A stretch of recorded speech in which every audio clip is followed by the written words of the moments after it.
Folks, Black Star Network is here. Hold no punches. I'm real revolutionary right now. Black power. Support this man, Black media. He makes sure that our stories are told. Thank you for being the voice of Black America, Roland. Stay black. I love y'all. All momentum we have now, we have to keep this going. The video looks phenomenal. See, this difference between Black Star Network and Black-owned media and something like CNN. You can't be Black-owned media and be scared. It's time to be smart. Bring your eyeballs home. You dig?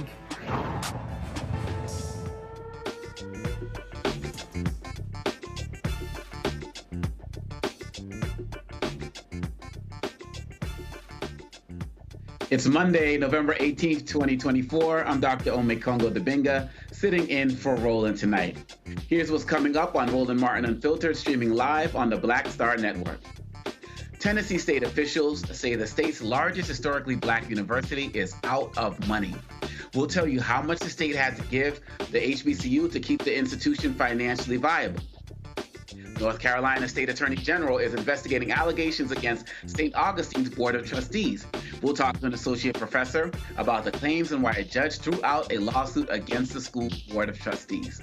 We'll talk to the civil rights attorney who helped secure a multi-million-dollar settlement between Palm Springs, California, and the surviving former residents and descendants of a Black and Latino neighborhood that the city burned to the ground 60 years ago to make way for commercial development. We'll have all these stories and much more. It's time to bring the funk on Roland Martin Unfiltered, streaming live on the Black Star Network. Let's go. He's got it. Whatever the miss, he's on it. Whatever it is, he's got the scoop, the fact, the find. And when it breaks, he's right on time and it's rolling. Best believe he's knowing. Putting it down from sports to news to politics. With entertainment just for kicks, he's rolling.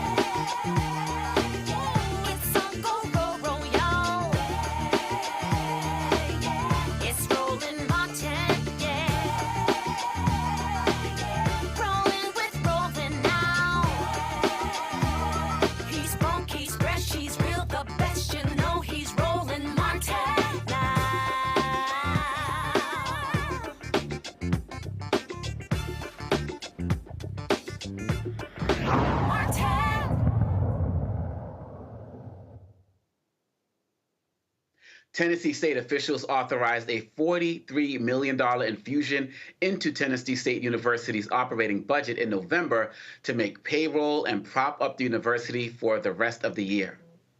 The funds come after the university laid off 114 people and cut expenses to cope with the financial crisis.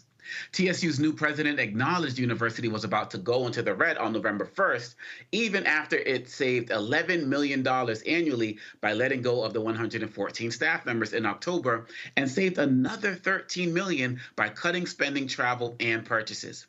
University officials also went to Washington, D.C. and met with Saudi Arabian officials at the consulate to request $7 million owed to TSU. TSU's previous Board of Trustees signed a contract to pay former President Glenda Glover at least $800,000 to serve as an advisor after she resigned on June 30th. TSU's finances have been in trouble for decades. In 2023, a federal report found that TSU had been underfunded by $2.1 billion over 30 years. A previous state study determined the university, one of two land-grant institutions in Tennessee, was shorted by $150 million to $540 million over a century. 2 years ago, lawmakers approved $250 million for improvements to the campus at the governor's request, but those funds cannot be used for housing. TSU is working on a separate dorm project. Remember, Tennessee lawmakers voted to dismantle TSU's Board of Trustees earlier this year. There's a board meeting on Thursday. We'll be following up with this and bring you any updates. But right now, I would like to bring in my panelists to start us off with tonight, Dr. Julianne Malveaux, economist and author based out of D.C. and former president of Bennett College. So, Dr. Malveaux, I mean, I got questions for days. Just take it from you, from how you're seeing this, because wow, break it down from how you see it.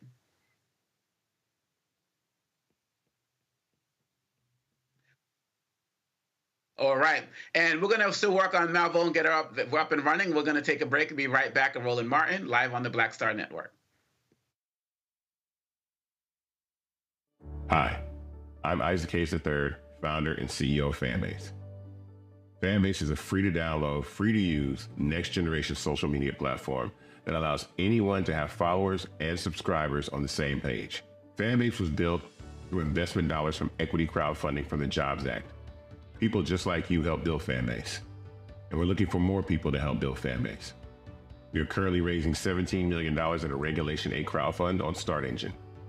We've already crossed $2.1 million, but we're looking to raise more capital from people just like you that deserve the opportunity to invest in early-stage startups without having to be accredited investors.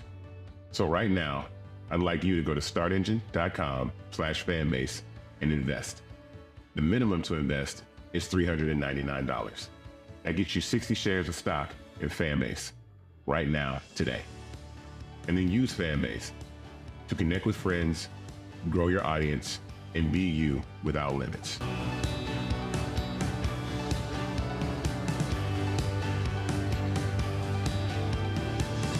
My name is Lena Charles, and I'm from Opelousas, Louisiana. Yes. That is Zydeco capital of the world. My name is Margaret Chappelle. I'm from Dallas, Texas, representing the Urban Trivia Game. It's me, Sherry Shepard, and you know what you watch. Roland Martin on Unfiltered.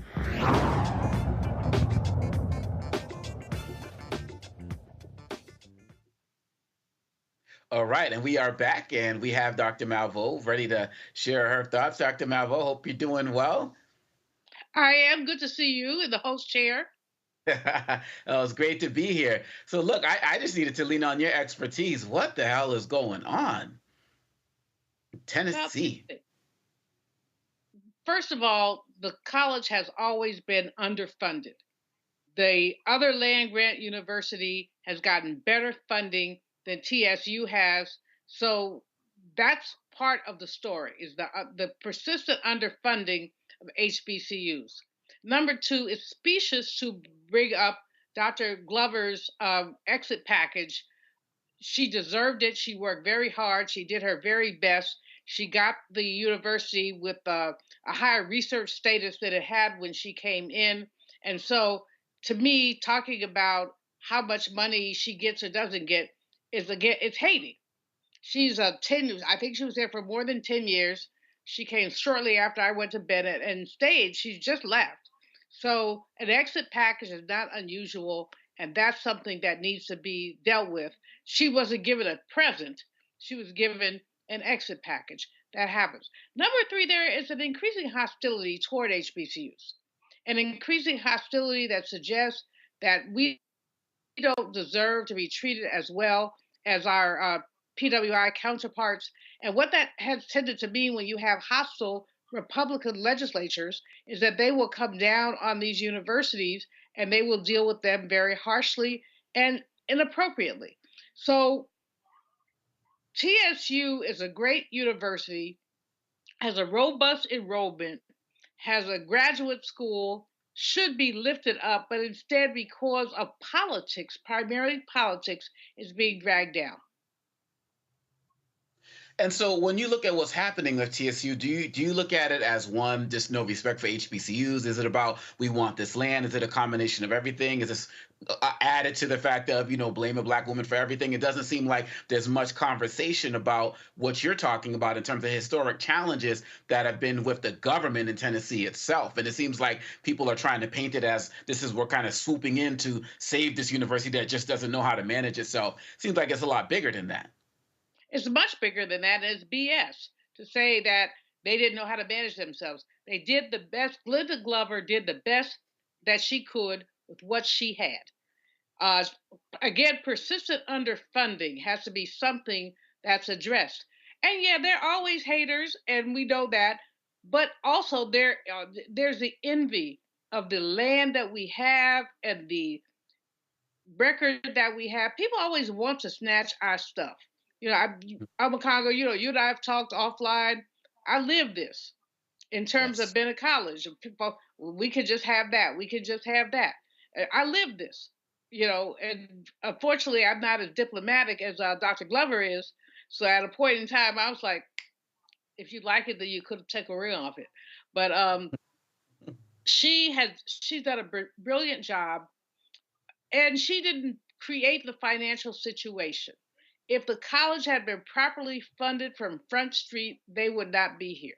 If an audit is ever done to see what has happened, they would see what has happened in Tennessee in terms of TSU. Um, Again, there's an we live now in a cloud of anti-blackness. I dare say that maybe 10 years ago, there might have just been a transfer of funds without any conversation. But now anti-blackness is in the air. All of us live it every day. And in living that, what we're living is attack on Black education. Understand, if you look at Project 2025, they want to get rid of diversity. They want to get rid of the Department of Education. What they don't want is for our young people to understand what our roots are. They don't want us to read Claude McKay. If we must die, let it not be like hogs, haunted and pinned to this inglorious spot. They don't want young people to understand that there's a history of resistance and that HBCUs and Black people, indeed all of us, have been under attack since we got here. And so the TSU story is just a chapter in the story of how predominantly white institutions and white politicians attack Black people. And given you, I'm so glad you mentioned the students, because that's what I wanted to come to next. Some people like to paint this as an issue of, well, this is at the higher levels, at the university, administrators levels, presidential levels, and the students are just going about their business. But I would assume that students are seeing what's going on. They know what's going on. And in many of our schools where enrollment has been up because people are looking at, our students are looking at these schools as safe spaces, now they get there and they feel like they're being targeted for financial reasons as well. My assumption is that it also adds a certain level of insecurity for the students. Oh, absolutely. When students see their colleges in trouble, it really raises their concern about what happens to me next year. It's when you have changes in the loan policies. I remember back in 2011 when Arne Duncan was Secretary of Education, and he changed the Parent Plus loan policy, which made it more difficult for parents to get loans for their students' education. It created a panic among young people because some of them, their parents had said, I'll pay this much if you pay that much. And if they couldn't get Parent Plus loans, it wasn't going to happen.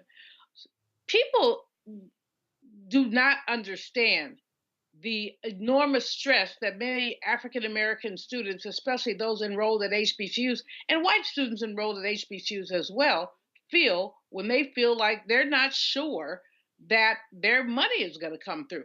And you can it's palpable. You can feel it in the air. Students wondering, what's going to happen? What's going to happen to me? And so, you put a group of young people in a state of uncertainty. They're already young. They already have issues around finance. And then you throw something else that's like throwing, a match on a tinder block. I'll never forgive Arne Duncan for what he did. And they did have to roll some of it back. But basically, it created a climate of instability and fear. Wow. I want to, I know also with your, economist esteemed background, this one part just really tripped me out.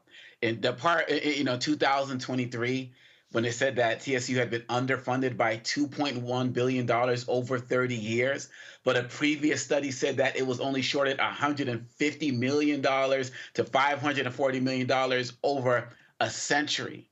I mean, the fact that a discrepancy of that large could be just all of a sudden uncovered a year ago, there's something else going on here. Well, what's going on is that these state funded HBCUs have never treated the HBCUs on the same playing field as they've treated their PWIs. And especially when you look at the land grant colleges, they've never been treated in the same way. And so they have to work harder to make their case for why they should be funded. Their students are never funded at the same level that PWI students are funded. I mean, Ray Charles could see through that.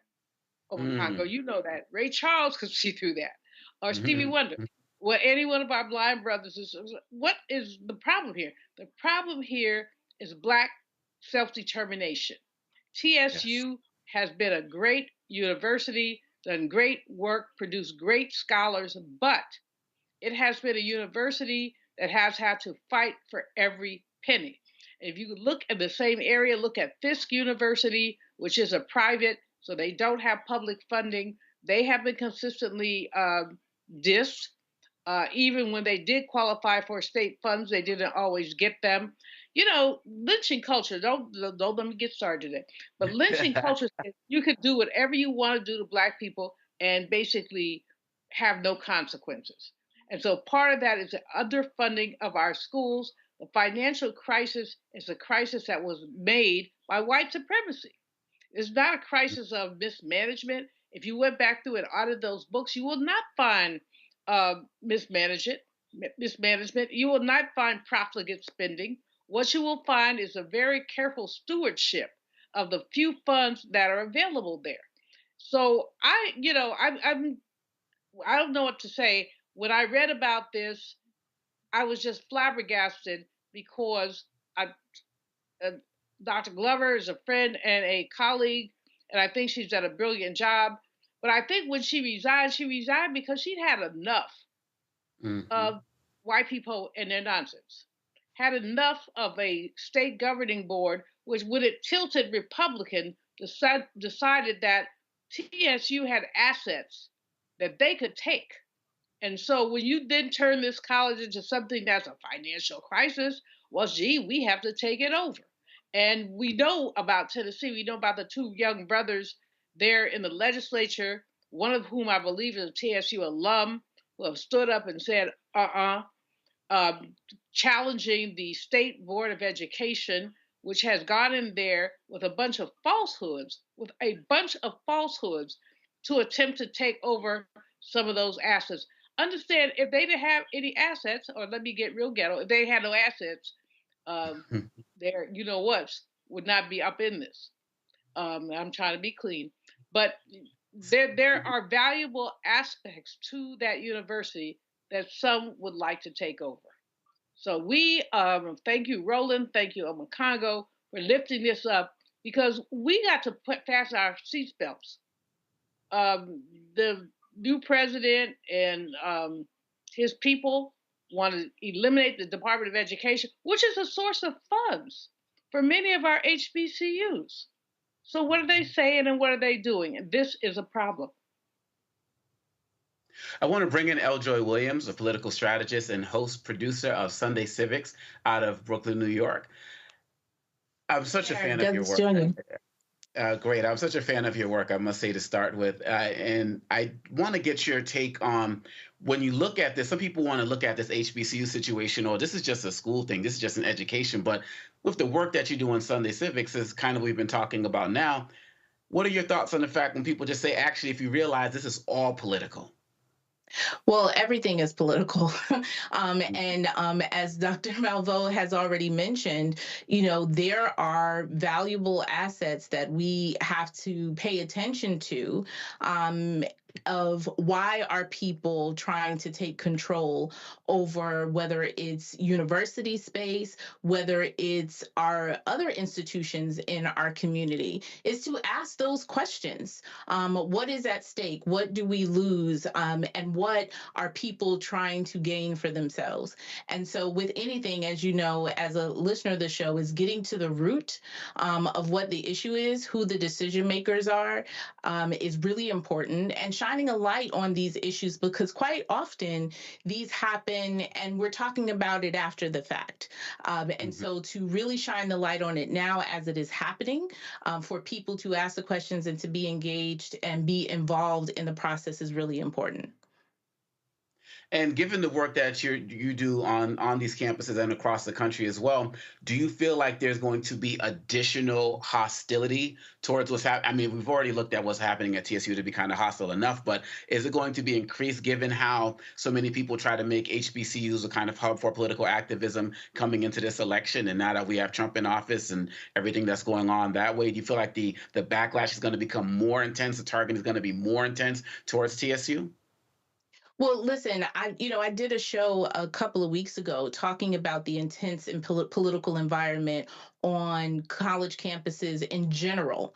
And certainly with HBCUs being a prime target, I do think that we should be hyper vigilant, not only about our education institutions like HBCU, but we've also seen just recently what tried to transpire in Congress. And so I think we need to be on high alert about our community institutions, whether they be education institutions, healthcare institutions, or even our general community nonprofits, which is something that I argued yesterday on the show to talk to people about. Take that disappointment that you may feel, that anger about what happened in the election, and double down into our communities. And there is an open invitation from community organizations, from education institutions, for people to come in and be a part of making sure that we have sustainable institutions in our community that are controlled by us, that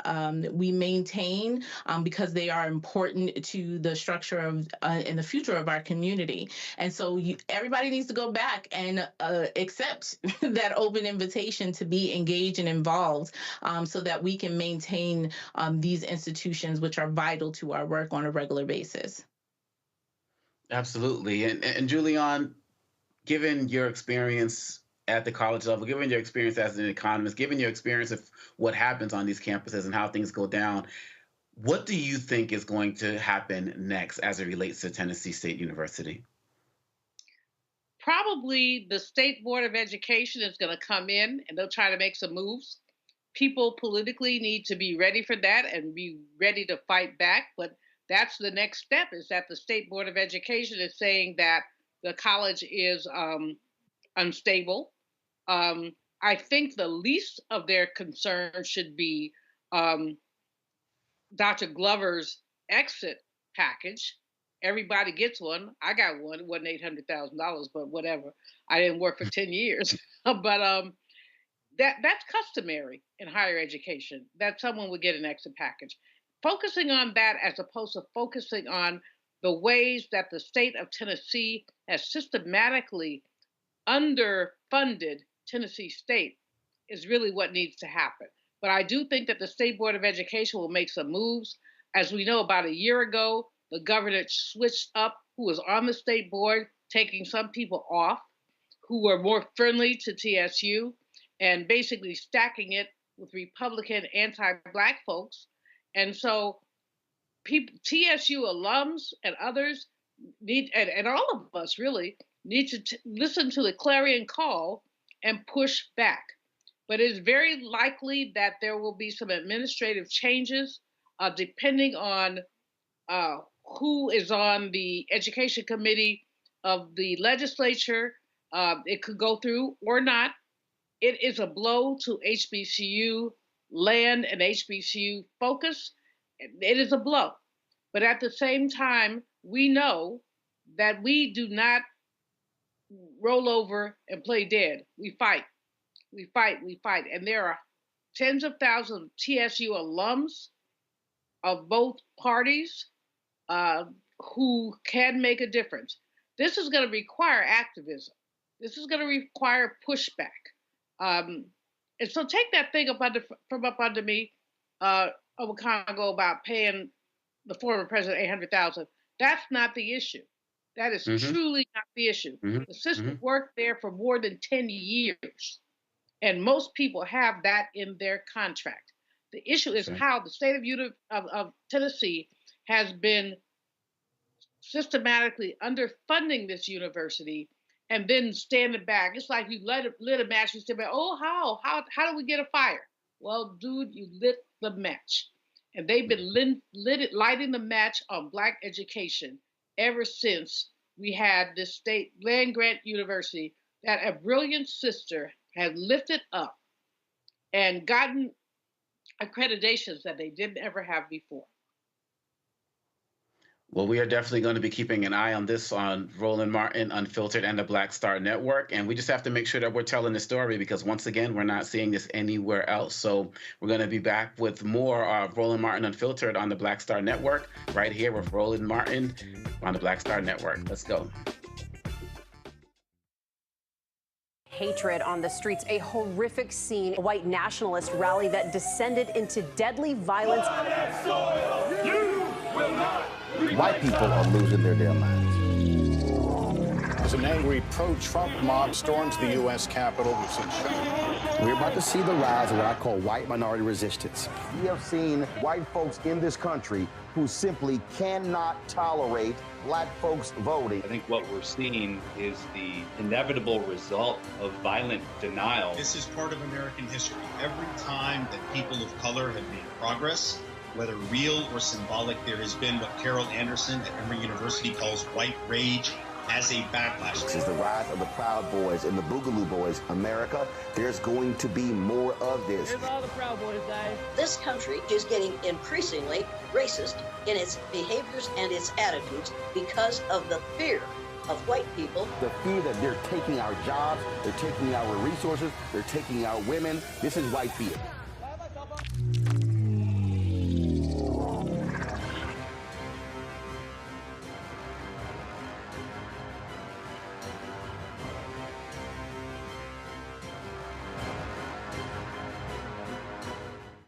Hi, I'm Dr. Jackie Hood Martin, and I have a question for you. Ever feel as if your life is teetering and the weight and pressure of the world is consistently on your shoulders? Well, let me tell you, living a balanced life isn't easy. Join me each Tuesday on Black Star Network for A Balanced Life with Dr. Jackie. We'll laugh together, cry together, pull ourselves together, and cheer each other on. So join me for new shows each Tuesday on Black Star Network, A Balanced Life with Dr. Jackie.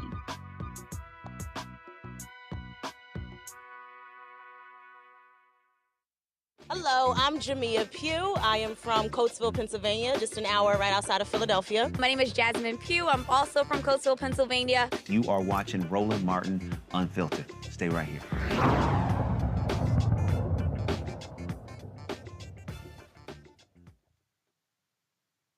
In an historic move, the Palm Springs, California City Council voted unanimously to approve a settlement offer for the surviving former residents and descendants of a Black and Latino neighborhood that the city burned to the ground 60 years ago to make way for commercial development. Civil rights attorney Ariva Martin joins us from Los Angeles to discuss this multi-million-dollar settlement.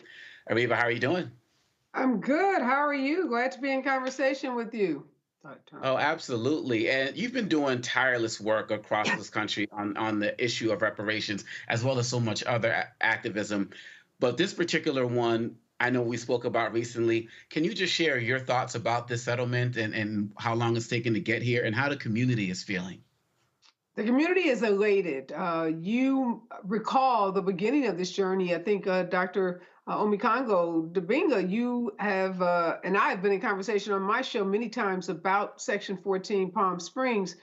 This was a community that was really forgotten about. It was written out of the history of Palm Springs. Many people don't even know that they're African Americans and Latinos that were early settlers in Palm Springs. Many Black folks moving from the South to escape the Jim Crow era of the South, looking for the American dream, came into Palm Springs and helped to provide the labor that was needed to build this city into the desert oasis that it is today. They also provided the workforce for the rich and famous that made Palm Springs their playground. They were the cooks, the nannies, the chefs, the drivers, and all of the staff that's needed to support the Hollywood types from Lucille Ball to Frank Sinatra to Gene Autry.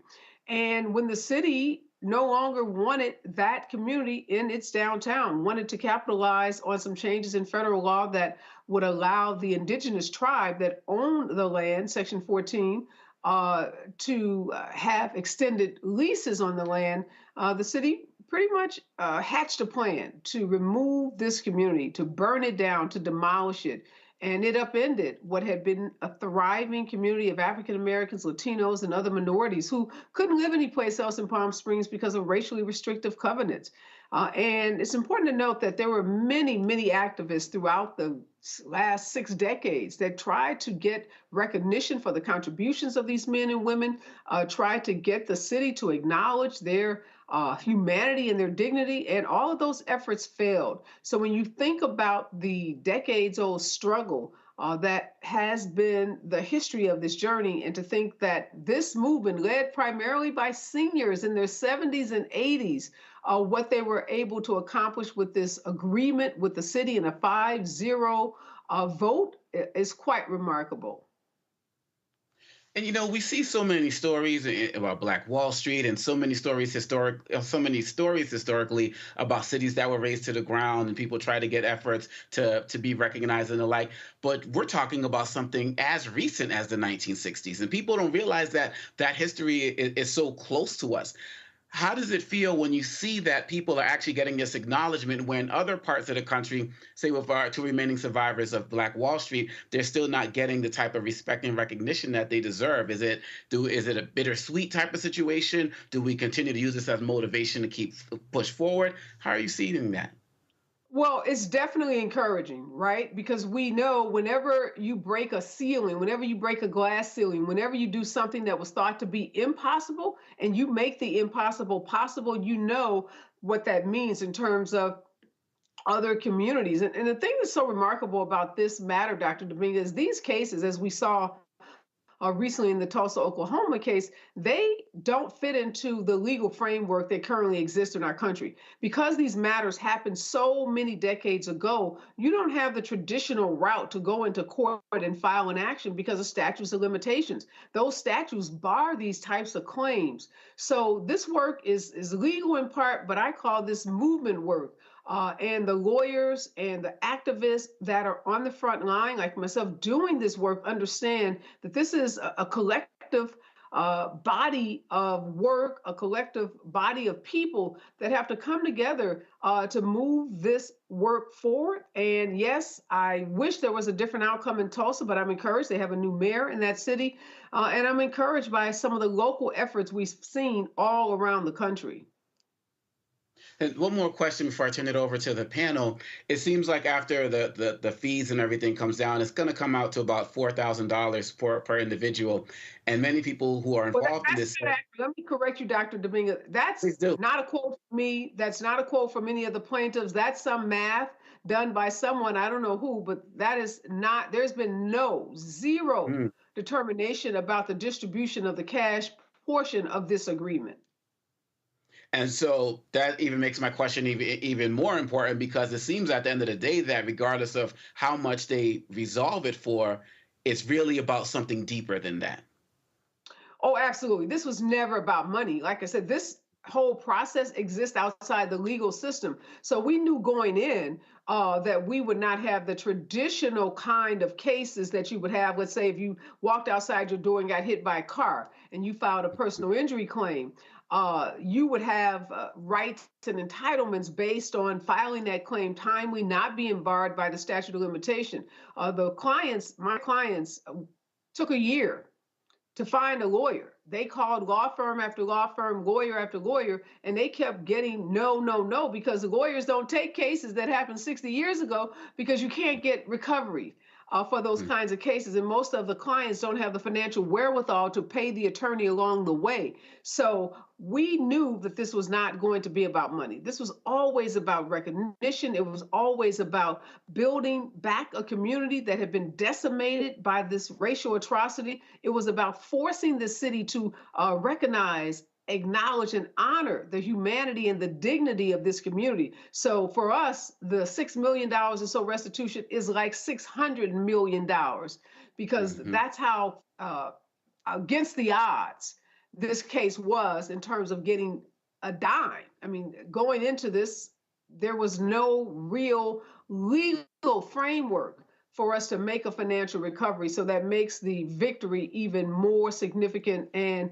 my clients are just ecstatic about the way they were able to hang together, stay together, work together, build strong alliances and strong coalitions, and cross the finish line.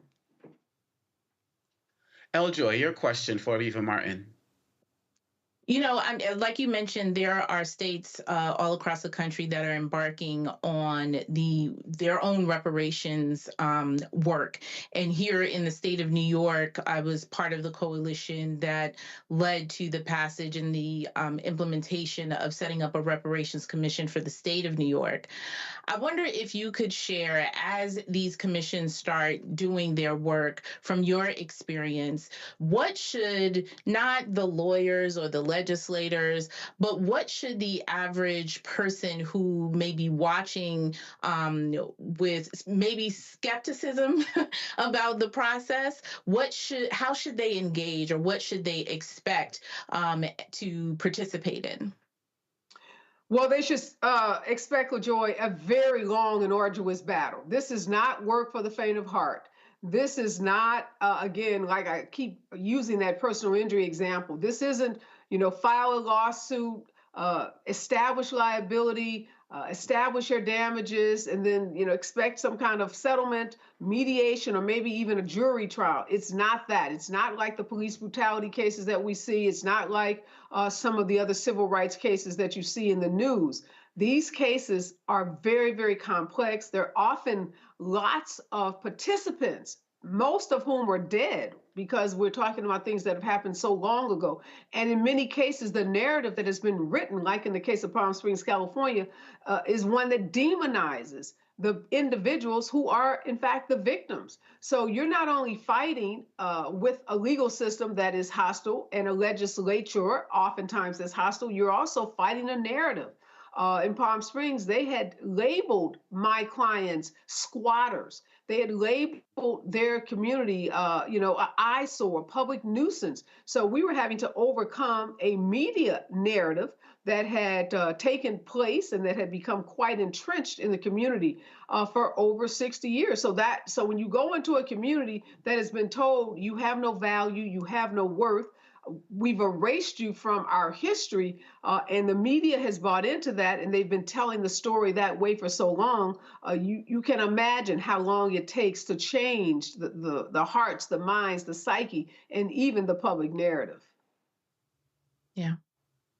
Julianne. Hey, Ariva. Second time talking today. And thank you. Again, congratulations. I'm just over the moon about the settlement. Over the moon about the work, and just, please give Pearl Devers, one of the original, whatever she was, what original occupants, my love. She was a survivor. She was an organizer. At times she was Mama Pearl. I mean, she was the glue that kept this whole community together through this process. She's a force to be reckoned with. She really is a force to be reckoned with. I want to talk about two parts of what's just happened. You talked about erasing the Black and brown presence in Palm Springs, but one of the parts of the settlement is going to be a monument of those people. So I want you to talk about that a little bit more. And then in terms of the money, the first piece of it is the first piece. There's a possibility of more. It's not about the money. But, we look at the wealth gap in these United States. Part of the wealth gap is a function of what's happened here. When I think of Pearl's story, her dad built their house with his hands, all those people had to leave.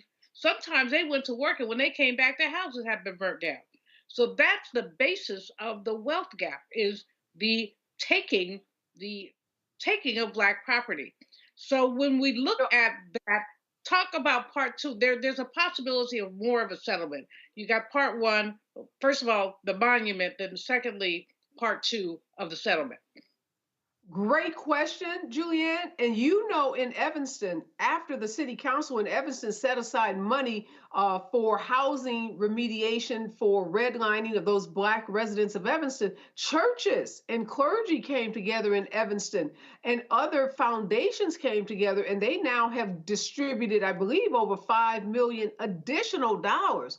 So you are so right. The possibility is ripe. Section 14 Survivors is a 501c3 nonprofit. I was instrumental in helping them raise hundreds of thousands of dollars to fund this effort, but they are now poised to seek state funding, local funding, and foundation funding. They can now be the repository of other reparations funding. I can see clearly the indigenous tribe, now that the matter is settled, also looking to maybe make contributions to the nonprofit. So this is, in many ways, just the beginning of the opportunities for there to be additional revenue donated to the nonprofit that can be distributed to the survivors and the descendants. The monument, as you will recall, Julianne, as you were coming into Palm Springs, that was something we heard over and over and over again during our listening sessions, is that we come to this city and there's nothing that reflects our contributions. And that's why monuments and public art are so important, because they say to tourists, they say to residents, they say to future generations, this community was here. They had a critical role in the building of this community. And Ms. Pearl and others, the 70, 80-year-old activists, they're going to pass on. We're all going to pass on. But that monument will live on, in infinity. And folks, 30 years from now, 50 years from now, we'll get to read about these pioneers and pay honor and tribute to them. So we're so excited about that, because building a community back, which is a lot of what we've been doing too, is really community building. And now for them to be able to go to a place and show their grandkids, here's your grandfather. He was a carpenter. He helped to build this city. And there's going to be a park renamed for the survivors, and to say here it's again something that's a part of the city's fabric that recognizes there's a day of remembrance, and there's a commitment to help build a racial and cultural healing center. So there are so many opportunities beyond this initial agreement that will address that issue of generational wealth building as well as community building. Ariva Martin, thank you so much for not only what you're doing here, but what you're doing across the country. It's great. It's so great to be on the opposite side of this conversation. You do incredible work that you're doing for Ariva Martin in real time on KBLA as well. I just wish you continued success. And you can always call on the Black Star Network whenever you got updates for us. We are here for that as well. Thank you so much. Thank you. Thanks to your whole panel. Be well. No doubt. All right, we'll be right back with more Roland Martin Unfiltered on the Black Star Network. When you talk about blackness and what happens in Black culture, covering these things that matter to us, speaking to our issues and concerns. This is a genuine people-powered movement. There's a lot of stuff that we're not getting. You get it, and you spread the word. We wish to plead our own cause. Too long have others spoken for us. We cannot tell our own story if we can't pay for it. This is about covering us. Invest in Black-owned media. Your dollars matter. We don't have to keep asking them to cover our stuff. So please support us in what we do, folks. We want to hit 2,000 people, $50 this month, raise $100,000. We're behind 100,000, so we want to hit that. Y'all money makes this possible. Checks and money orders go to P.O. Box 57196, Washington, D.C. 20037-0196. PayPal is R Martin Unfiltered. Venmo is RM Unfiltered. Zelle is Roland at RolandSMartin.com.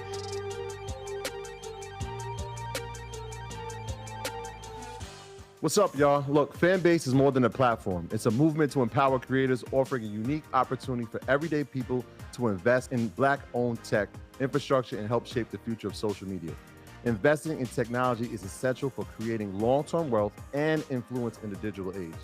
The Black community must not only consume tech, we must own it. Discover how equity crowdfunding can serve as a powerful tool for funding Black businesses, allowing entrepreneurs to raise capital directly through their community through the Jobs Act.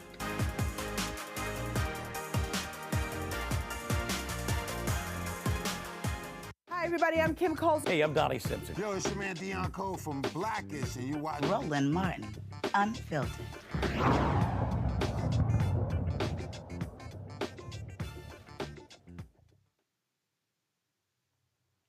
The family of a Black Las Vegas man killed by police after calling for help during a home invasion wants the cop who pulled the trigger charged.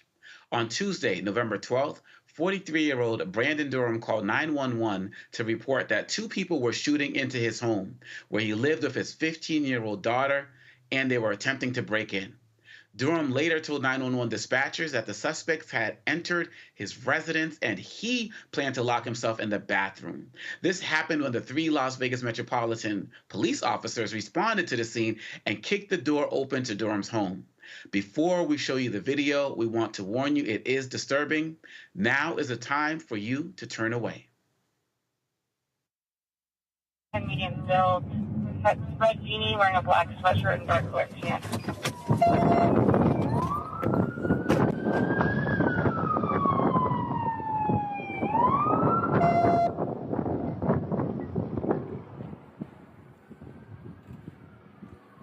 Hey, they said they made entry. We got to go in there. Yeah, we got to go in. Hey, one we have a broken window and we're going to make entry. Yeah, kick it! Yeah.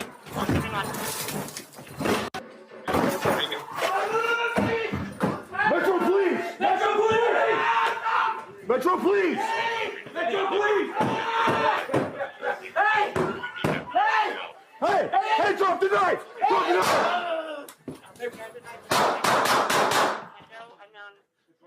Put your hands up! Civil rights attorney Lee Merritt said this about the incident during today's news conference.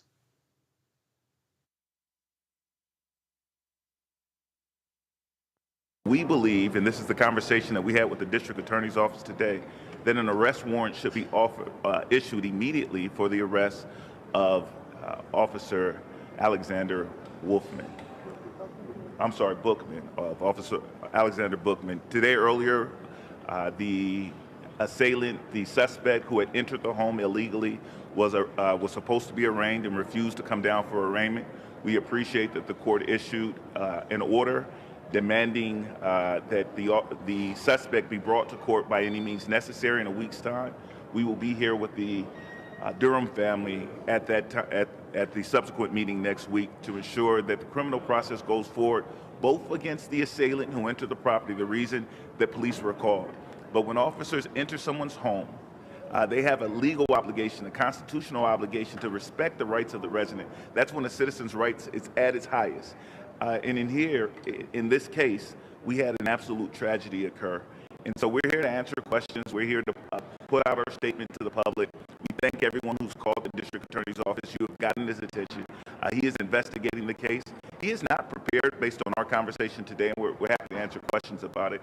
But he was not prepared today to take the immediate and swift action that we would like to see take place in the form of the arrest of the officer. However, he did explain to the family the process that this office goes through before presenting a criminal indictment to a grand jury, an opportunity for a criminal indictment against the officer to a grand jury. We were able to speak with the prosecutors involved in both cases, both of the suspect and of the officer-involved shooting. And we are looking forward to a criminal accountability on both sides. Joy, we see a situation here where a man is trying to defend his home. Not only is he trying to defend his home, but he called the police and basically gave them a play-by-play of what was going down. And yet still, within his own home, he loses his own life trying to defend his home with his daughter in the home. When people have these conversations about police misconduct and police brutality, and people are not trying to hear us, these are the types of stories that we're talking about. Yeah, first my my condolences and my heart to the family, and particularly his young daughter, who, if you're mentioning saying was in the home as well, just the trauma. And I hope that she is receiving all of the support that is necessary along with the family as well. This is a very tragic story, and so many instances that we can point out where there are failures here in terms of the safety safety of the public, and particularly the safety of Black people in our society. To call 911 to give information, there's the question of what information was communicated. But more importantly, is an officer arriving on the scene and just watching that unfold. And while he is yelling commands, is there time to really assess the situation of what is happening, in addition to what you've been told leading up to arriving at the home? And so this is very tragic for this family. And again, all of our support and encouragement for that family dealing with this at this immediate term. But there's also this greater failure to the public that, one, decreases the amount of times that people even feel comfortable calling 911 for an emergency situation. And so then who do you call? Two, that it needs to be swift and rapid justice, so that people feel some kind of, whether you want to call it an accident or malpractice, whatever you want to call it, but that we will immediately address the issue so that we do not lose further confidence in the system that is supposed to protect everyone. And, we continue to see these stories, and it just piles up the distrust that our communities have with law enforcement because of the outcomes of this. And Julian, just to tie this to the election and national stories, I hear people say, Democrats have to learn to speak to normal people. They just care about their schools and how to feed their kids, and they want to be safe in their neighborhoods. But they never talk about who in our communities many of us feel the need to be safe from, to be protected from. They just talk about, we just need the police on the streets, but they never add the part that for us, simple occurrences to major issues like this can lead to our dying. Let me exhale for just a moment. I mean, this whole story is so jarring.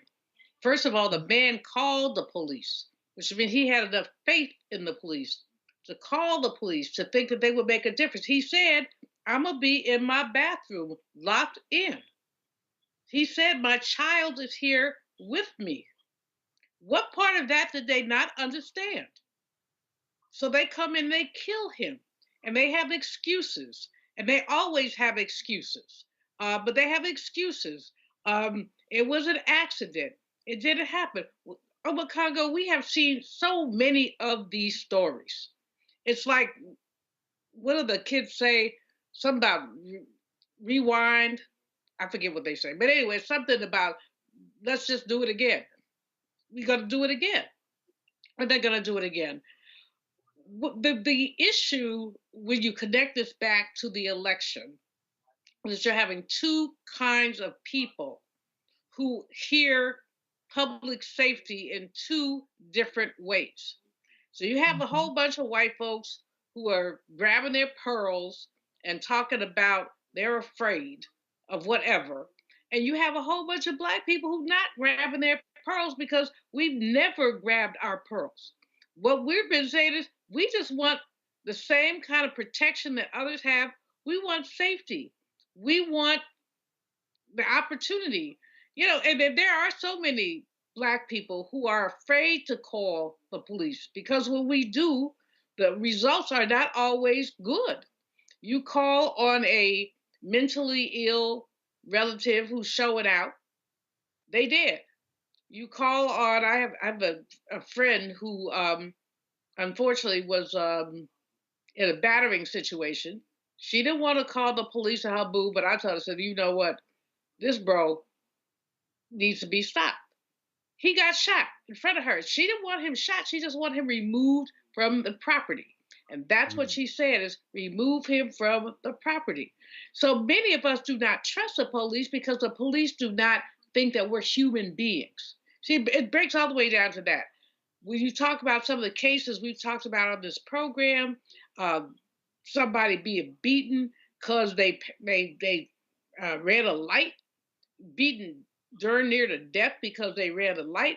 You know, it's like body blows every time it happens. All of us are sitting there holding our bellies saying, no, no, not again. But it keeps happening again and again and again. That's why the George Floyd Act is so important. President Biden has some opportunities. He only has 2 months left, maybe a month and a half, 2 months left to be president. He can make that an executive order. Now, Mr. Trump is likely to reverse the order, but it would be a statement of solidarity. He could make an executive order on reparations. Yeah, the orange man would reverse it, but it would be a statement of solidarity. He has an opportunity to make a difference. And every time we see a case like this, Brother Domingo, every time we see a case like this, there is a howl coming out of the wilderness saying, how long, how long, how long? And I suspect that as the next 2 years, because I'm hoping that we have opportunities with the Congress in 2026, but as we see case after case after case like this, I'm hoping that people will say, no, enough, we must resist. Because you know, that orange man wants to indemnify police officers from the things that they've done. So no, it literally, I wish I had looked away when you said look away, but I'm grown, so I got to look at it. But all I have to say is this stuff takes you by your neck, by your throat, and pulls you up and says, how long? How long? There have been 5,000 documented lynchings in these United States. You know, I'm talking about lynching thing today. 5,000 documented lynchings, but these are also other kinds of results of lynching culture. You can do whatever you want to a Black person and have no consequence. His name was Brandon Durham. You need to say his name. I'm so appreciative that Lee Merritt is on the case. And Merritt, if you're listening, please come to us at the Black Star Network with any updates as we continue to uplift this man, his story, and his family. We will have updates for you as we get them. I'm going to take a quick break right now. You're listening to Roland Martin Unfiltered on the Black Star Network. Hatred on the streets, a horrific scene, a white nationalist rally that descended into deadly violence. White people are losing their damn minds. As an angry pro-Trump mob storms the U.S. Capitol, we've seen We're about to see the rise of what I call white minority resistance. We have seen white folks in this country who simply cannot tolerate Black folks voting. I think what we're seeing is the inevitable result of violent denial. This is part of American history. Every time that people of color have made progress, whether real or symbolic, there has been what Carol Anderson at Emory University calls white rage as a backlash. This is the rise of the Proud Boys and the Boogaloo Boys. America, there's going to be more of this. Here's all the Proud Boys, guys. This country is getting increasingly racist in its behaviors and its attitudes because of the fear of white people. The fear that they're taking our jobs, they're taking our resources, they're taking our women. This is white fear.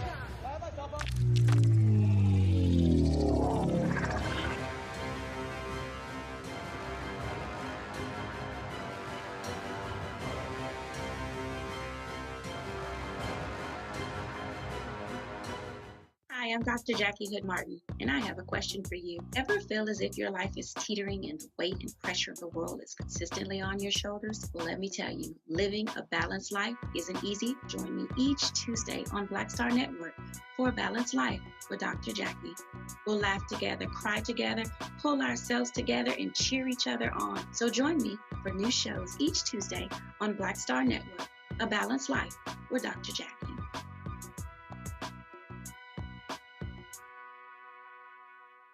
I'm Russell L. Honoré, Lieutenant General, United States Army, retired, and you're watching Roland Martin Unfiltered.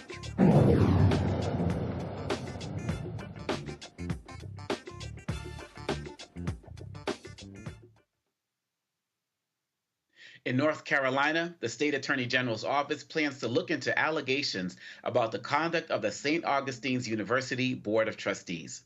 This announcement comes after a judge dismissed a lawsuit filed by a group of alumni known as Save SAU against the university's Board of Trustees. The group sued the board, alleging that Brian Boulware, chairman of the St. Augustine University Board of Trustees, benefited from the brokerage fee paid by the school on a $7 million loan, allowed wire transfers for hundreds of thousands of dollars with no paperwork, and left the university on the brink of losing its accreditation, and with it, federal funding nearly 8 in 10 students depend on. Associate Professor Dr. Derek L. Sauls joins us now from Raleigh. And Dr. Sauls, wow. I know. I mean, when you see these types of stories and you almost want to laugh to prevent from crying, because these issues are so serious. And when you talk about 8 of 10 students depending on this money, these are real problems that people just don't want to discuss. Well, this is true, and the sad thing about it, we have so many still first generations that need to go to college, and the whole mission statement of Saint Augustine University for to be there for the downtrodden and those are disenfranchised. And like they say, like you used to have last chance universities. For some of them, this is their last chance, and here we are, at this crossroad, which is terrible. And when you talk about it as people looking at it as a last chance, do you feel like it's that type of perception that makes people feel like they can just run amok and do whatever it is they want to do because nobody's going to care about this community?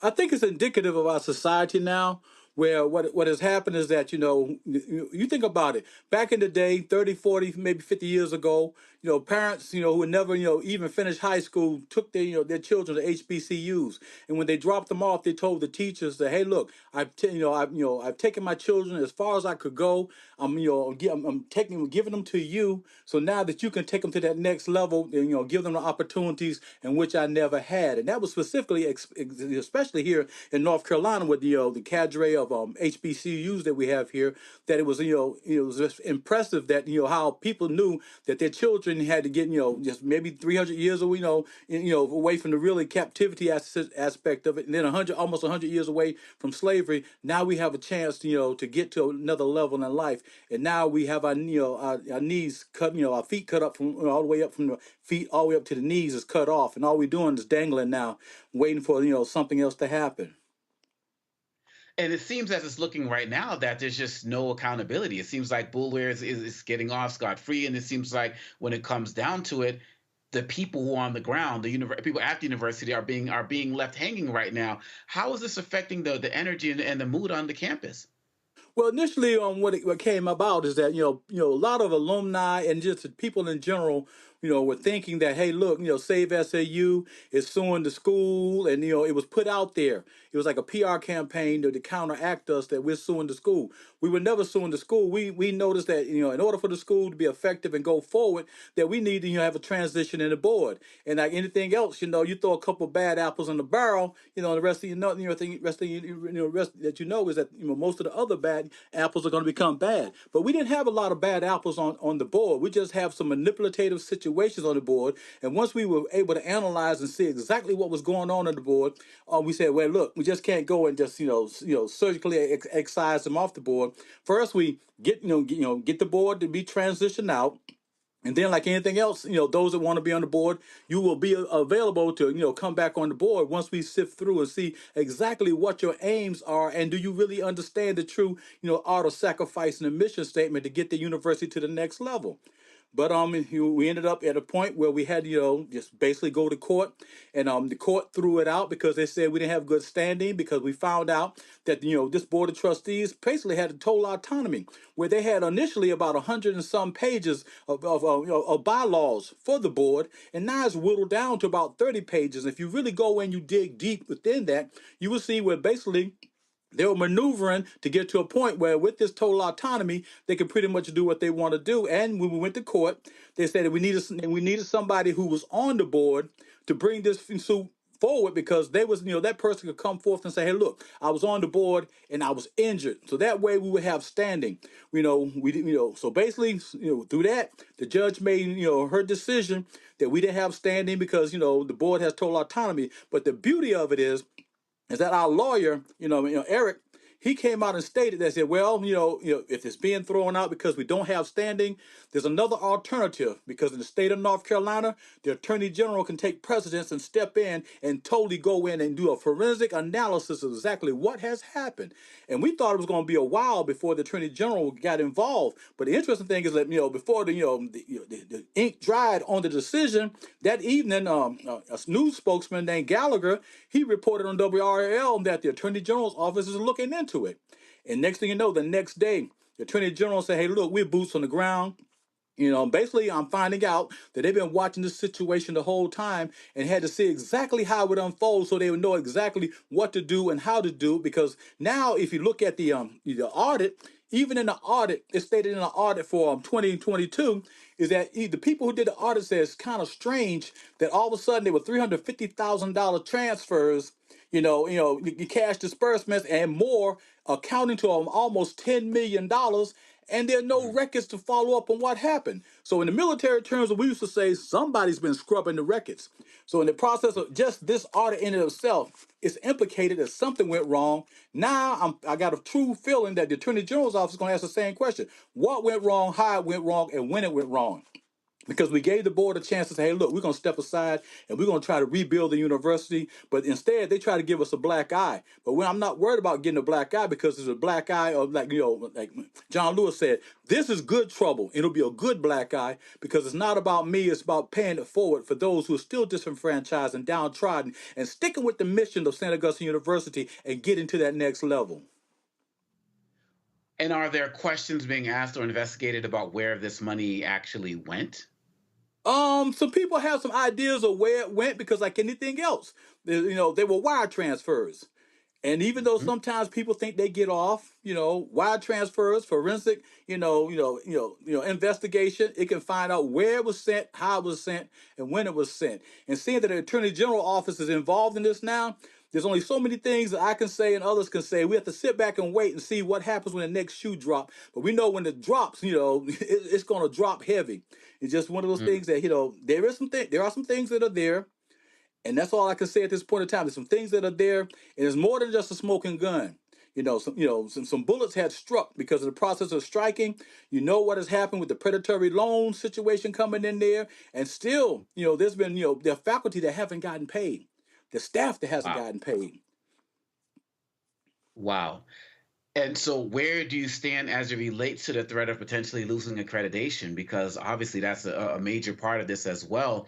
Are you fearful of that? Is this something that's going to happen much later down the road in terms of when this will actually be taken up? Where does the accreditation part of this stand? See, what people got to understand, that when all of a sudden, the SACs reversed their decision, they only reversed their decision until they had a chance to come back on campus and totally review the fiduciary management on campus. And now the first week of December, SACs is going to meet and say, okay, the Saint Augustine University do what they're supposed to do, for the accreditation to stay in place. I'm a firm advocate, but once the Attorney General office gets in there and they see what has happened the past several years with the bad fiduciary management and, the oversight of the board, where they supposed to have oversight, but they were overbearing. I think that at that point in time, SACs is going to be in a position where they say, hey, look, the university academically was strong, because I taught at the university and I was there, boots on the ground. And there are great students that have come out of there and doing great things. They're going to say, hey, look, this is my hope. And, as I go forward, the SAC COC will look at it and say, hey, look, the university, academically strong. We went in there looking at fiduciary management because, Everett Ward had gotten them off SAC's probation. Okay. And now, once Everett Ward got them off SAC's probation, then they come in on March 26th, 2020, and tell Everett Ward, we don't need you anymore. It's time for you to go. The Board of Trustees. Why would you get rid of a man who built a bridge with the Episcopalian Church, got them back actively involved, and got a university finally get into a firm foundation financially, and then you tell him to leave? So now I'm looking at the chess game, and in the process of looking at the chess game, hopefully Sachs will look at this chess game and say, hey, look, the people who were good-hearted there, the faculty and staff and administration who had good hearts that were there, were trying to make things happen. There was a chess game going on that they did not know about, and they were being maneuvered. And put in different situations, and also information was shielded from them, and sometimes they were given bad information to make others look like they were enemies. But no, they weren't the enemies. It was the fact that the chess game, and Saint Augustine is in checkmate right now. So now in December we're going to find out what was Sachs going to say. But the aspect I'm thinking, if the Attorney General comes in, does its investigation, and say, hey, look, we telling the board the board needs to be reconstituted, and if the board's reconstituted, I'm praying that Sachs will will look at that and says, okay, we know it's going to take 3 years for any university got to have 3 years financial records. So I'm praying that Sachs COC will say, okay, the board is left, they reconstitute the board, and they got people in place to get the university back into its flagship status. As a as an HBCU and a university overall, because so many great people have come out of that university, they will say, hey, okay, let's reevaluate this accreditation with St. Augustine's. Academically, it was strong. Let's give them 3 to 5 years to get back on a firm foundation. I can live with that because I myself, even though I'm in the fourth quarter of life, I will go back there and teach. I would have no problem going back, to teach there and try to, put things back in place, that would, have been torn down since the accreditation and the loss of the students. So, with that in hand, maybe we can get to a point where Sachs COC will say, well, we never made a decision like that before. But now's the time, because now's the time where people are realizing that, we do make mistakes. Things do happen. Some things are out of our control. And that was out of our control. Because the faculty and staff and administration, we fought a good fight. Even some of the presidents fought a good fight. But you could not go up against the board of trustees because there were manipulative things going on behind the scene, and the chess game was getting played, and we didn't know that we were the pawns being used in the chess game. So now going forward, I hope, once the Attorney General makes a decision, the board's reconstituted, we get the board reconstituted, get the faith of the people back in with us, and the community back with us, and the alumni back with us, because even with the alumni, some of them have been sitting on the fence saying, no, this can't be happening. Save SU is suing the school. No, we want to reconstitute the board. Because we put out a resolution back in January, and we have numerous signatures on that resolution where people were supporting what we were doing, because we said we want to reconstitute that board. From day one in January, we didn't say we want to sue the school, because we have people on Save SCU who have been actively involved in working in university. They were there feeding when things started going south, and vendors started walking away. The grass wasn't getting cut. The kids weren't getting no food. It was Save SAU and Falcons Unite that went on that campus, especially Falcons Unite, that's, did the I call the Macedonian call, where they said, hey, look, we need you, come back home. And people started donating, giving, and they were feeding kids to get them to the end of the semester, because they were very downtrodden and heartbroken. And one of the young men in Falcons Unite had a son that was there. And he's had to transfer to another school, but his daddy finished from Saint Augustine University. Him being the oldest son, he wanted to finish from Saint Augustine University, but he couldn't because of the situation. And I know he's bleeding at this time, because that's catastrophic. I know if it was my son, I would be like, hey, we got a problem here. But it has to be done in the right way, because at the end of the day, it's about Save Saint Augustine's University. Dr. Sauls, I'd like you to stick around. I want to sneak in a quick break and then come back with some questions for the panel, if that's okay. Okay. We'll be right back on Roland Martin Unfiltered. When you talk about blackness and what happens in black culture, covering these things that matter to us, speaking to our issues and concerns. This is a genuine people-powered movement. There's a lot of stuff that we're not getting. You get it, and you spread the word. We wish to plead our own cause too long have others spoken for us. We cannot tell our own story if we can't pay for it. This is about covering us. Invest in black-owned media. Your dollars matter. We don't have to keep asking them to cover our stuff. So please support us in what we do, folks. We want to hit 2,000 people, $50 this month, raise $100,000. We're behind 100,000, so we want to hit that. Y'all money makes this possible. Checks and money orders go to P.O. Box 57196, Washington, D.C. 20037-0196. PayPal is R Martin Unfiltered. Venmo is RM Unfiltered. Zelle is Roland at RolandSMartin.com.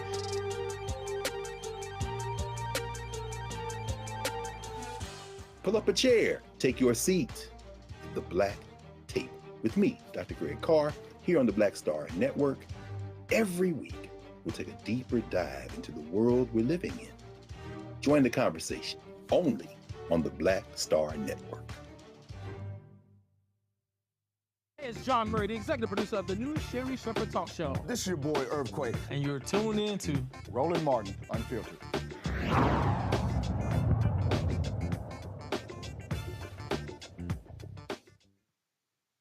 And we are back with Dr. Sauls talking about the Save SAU campaign. And I want to turn it over to the panel. Dr. Malveaux, do you have a question for Dr. Sauls? Absolutely. Hey, bro, how you doing? I'm okay, and you? I'm good. Former North Carolina HBCU president. So okay, I feel you've been at college 2007 to 2012. Yes, I'm quite familiar with that situation too. Yes. Yes. So we were able to get our accreditation. The issue is SACS. I mean, there are many issues, but the whole accreditation piece, if you don't have accreditation, you cannot get federal student loan money. Students cannot get loans, and that becomes the crux of it. I think that SACS is an intrinsically political organization, and I think they got some racism up in there. But I just say that, I don't work there no more. But there's a racism up in there. But it also seems that in this case at St. Aug's, there are a series of internal issues that have caused this crisis that you're dealing with.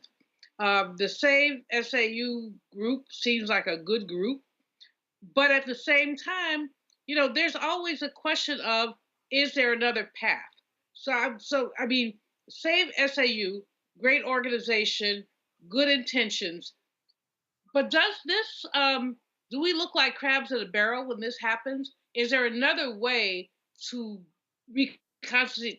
reconstitute the board? And I do think that SACS could play a role in reconstituting the board. They could say, y'all don't have to have this board, have another one. They've done that in other universities. So just question, crabs in a barrel, is there another way? Okay, when it comes to crabs in a barrel, you know, I in particular knew there were certain people that if they were to step down from the board, I would have no problem, you know, having the whole board removed. But, you know, a couple of them dug in their heels. I'm not at liberty to say at this time, a couple of them dug in their heels.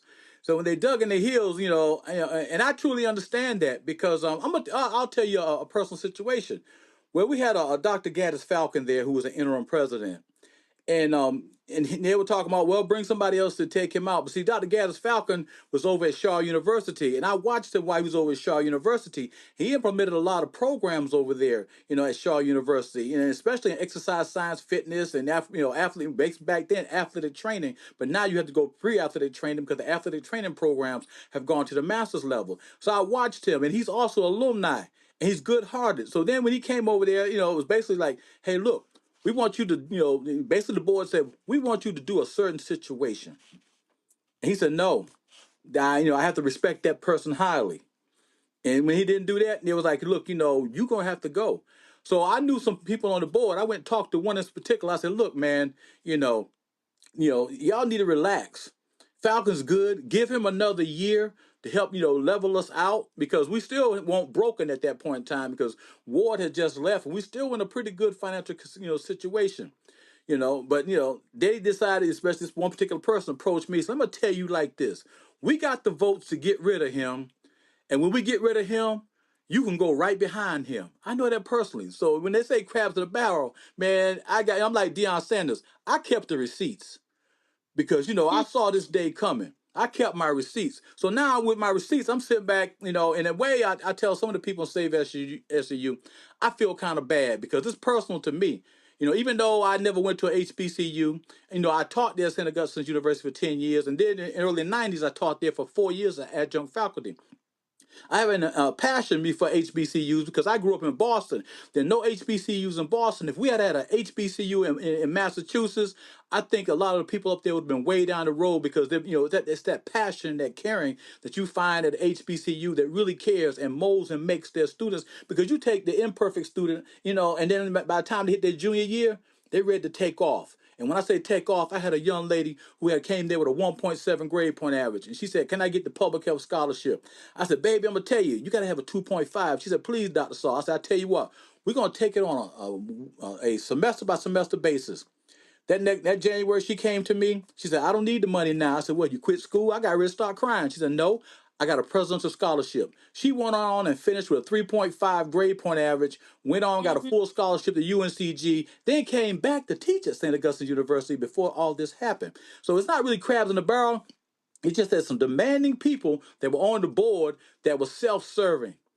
And narcissists also, which is crazy because I would like to sit back and say, look at the laurels and this and that, but I know that hey, we only here for it. We're time travelers, so all we can do is pay it forward. And when I say pay it forward, I look at how my children been blessed going to college. I want other people's children to be blessed going to college, so that way there'd be a cadre of a lot of kids that are out there that have gone to college, so there'd be some commonality there about building the kingdom of God.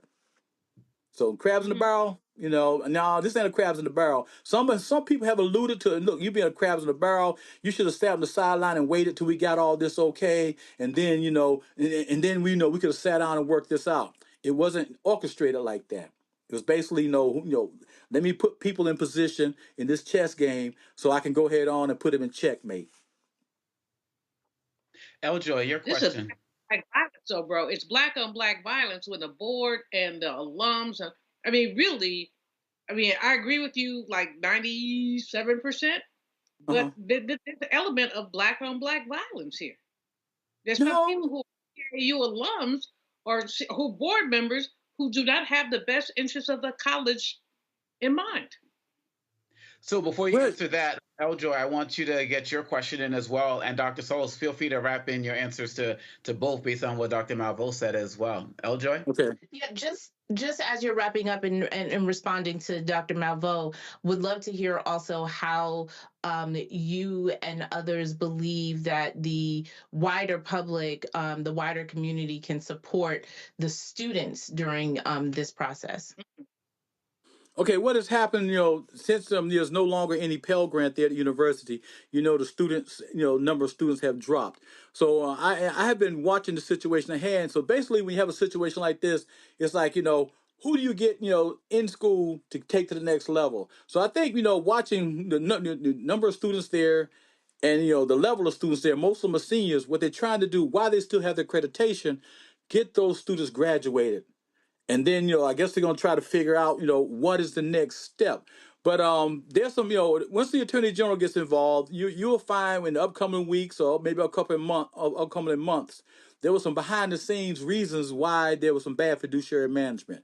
I'm not at liberty to say it this time, but then, that's why I say it's not, black on black violence. It's just the fact that, some alumni became on the board became self-serving. And like anything else, when you become self-serving, you got to, figure out whose you are and what you are. And I said, if you truly are on the board and you trust in God.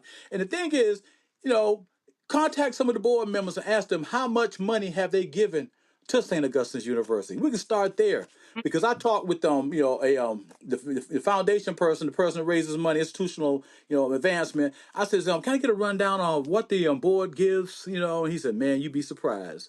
Some of them, they don't give nothing. They just, when they go to CIAA, they just have a good time on the university's dime.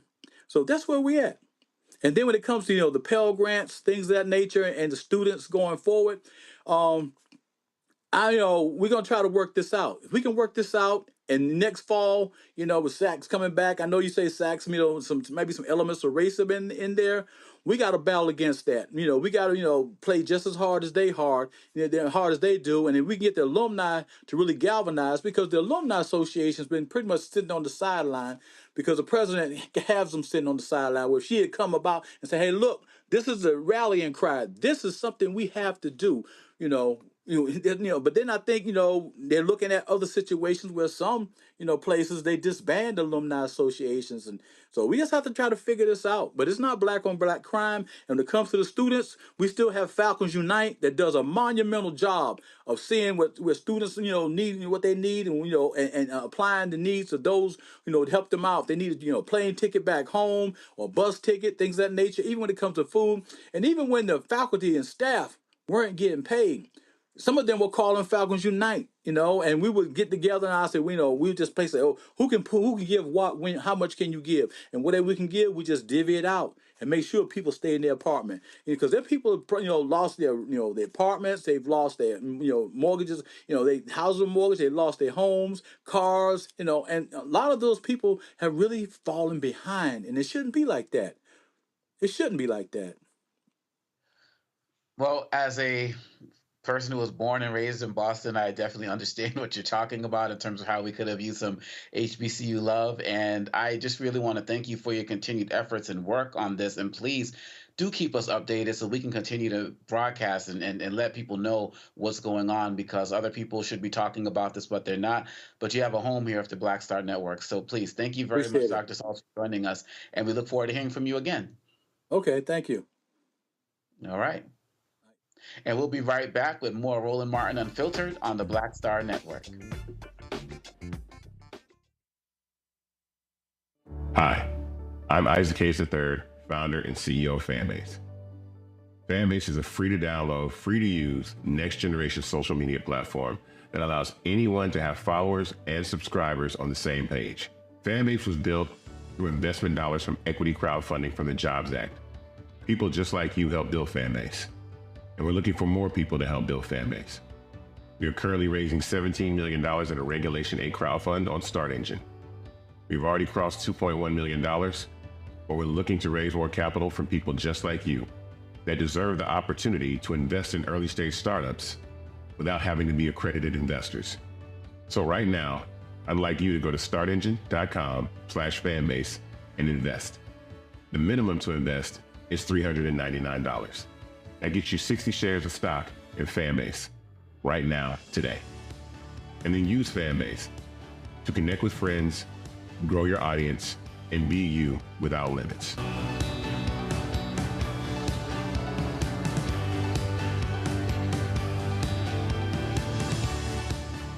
Black Star Network is here. Oh, no punch! I'm real revolutionary right now. Thank you for being the voice of Black America. All momentum we have now, we have to keep this going. The video looks phenomenal. See, this difference between Black Star Network and black-owned media and something like CNN. You can't be black-owned media and be scared. It's time to be smart. Bring your eyeballs home. You dig?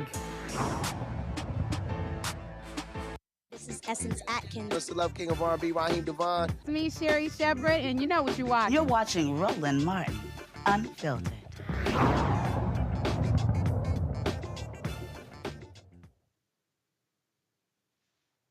MSNBC's Morning Joe co-host Joe Scarborough and Amika Brzezinski, two of Trump's fiercest critics in the media, told their viewers Monday they had a face-to-face meeting last week with the convicted felon at Mar-a-Lago. They said it was an important opportunity for those who disagree to speak with each other. Joe and I went to Mar-a-Lago to meet personally with President-elect Trump. It was the first time we have seen him in 7 years. Now, we talked about a lot of issues, including abortion, mass deportation, threats of political retribution against political opponents, and media outlets. We talked about that a good bit. And it's going to come as no surprise to anybody who watches this show, has watched it over the past year or over the past decade, that we didn't see eye to eye on a lot of issues, and we told him so. What we did agree on was to restart communications. My father often spoke with world leaders with whom he and the United States profoundly disagreed. That's a task shared by reporters and commentators alike. We had not spoken to President Trump since March of 2020, other than a personal call Joe made to Trump on the morning after the attempt on his life in Butler, Pennsylvania. In this meeting, President Trump was cheerful, he was upbeat, he seemed interested in finding common ground with Democrats on some of the most divisive issues. And for those asking why we would go speak to the president-elect during such fraught times, especially between us, I guess I would ask back, why wouldn't we? 5 years of political warfare has deeply divided Washington and the country. We have been as clear as we know how in expressing our deep concerns about President Trump's actions and words in the coarsening of public debate. But for nearly 80 million Americans, election denialism, public trials, and January 6th were not as important as the issues that moved them to send Donald Trump back to the White House with their vote. Joe and I realize it's time to do something different, and that starts with not only talking about Donald Trump, but also talking with him. Viewers voiced their disgust on social media, saying the host only met with Trump to avoid being targeted for disagreeing with him. We should also note that Trump was a man who said he knew nothing about Project 2025, for example, but also recently appointed Brendan Carr, chairman of the Federal Communications Commission. He wrote Project 2025's chapter on the FCC. Eljoy, I bring up that last point because in the work that you do in the spaces that you occupy, I know you're all about coalition building and talking to people who have diverse opinions. You can kind of build something together. But there's a difference between talking with somebody of a different political perspective versus somebody who is an outright liar and platforming him. You know, in the book on Tyranny by Tim Snyder, he talks about one of the challenges when a dictator comes into power is that the media acquiesces in advance, that people acquiesce in advance because they're afraid of basically the smoke. Am I off on this as somebody who's out there in those streets, as somebody who works to build coalition and talk to people of different opinions? Am I missing something here? No, I found out about this when the team sent it to me that we were going to discuss it today, because I've long since stopped watching cable news because of, one, the 24-hour act as if we can't talk about any other story but these three things that happens on cable news, but also these types of things. And what it read like to me, just watching what played before me, it seems like this PR campaign that's being instituted. Don't believe anything that you've heard, even if you heard it from directly my mouth. I'm going to be a kinder, gentler, Trump in this administration. And it seems that is the talking point that a lot of people are running with and are attempting to get in good favor so that they are not shut out. When the bottom line is that people are trying to maintain the eyeballs and therefore maintain their dollars and cents, and making sure that they are not completely shut out from engaging in this administration that would boost their numbers back up since it has been dwindling. So I am not falling for the banana in the tailpipe. I am not falling for the kinder, gentler. I am going to believe a person who stood on stages, who stands before us on a regular basis, whether that's through his social, through his words, through his actions, and tells you exactly who he is. And so he can say all the live long day that he's not familiar with Project 2025, probably because he doesn't read. However, what is clear is that those who came up with it are familiar with him, and they are familiar enough to seek power and be in charge of of institutions that they are deliberately wanting to be appointed to in order to destroy. So I would say to folks, and I've said to my membership and I say to others, believe people when they tell you who they are. And out of his own mouth, he has repeatedly told us that. And certainly other people who have clear agendas of dismantling a number of our democratic institutions, they know who he is and know how they can move their agendas forward. And that's what we need to pay attention to, not the PR stunt and the PR campaign, and for other people who are concerned about their own pockets and not the American people. Yes, and Julian, one of the things I find interesting is that they talk about, and look, in my work, in the work that I do in my DEI spaces, my whole thing is about finding common ground, but it's about people who want to actually find the common ground. When I see these conversations about we need to learn how to talk to each other and so on and so forth, these guys have no interest in talking to us. It's always a matter of us having to go to them.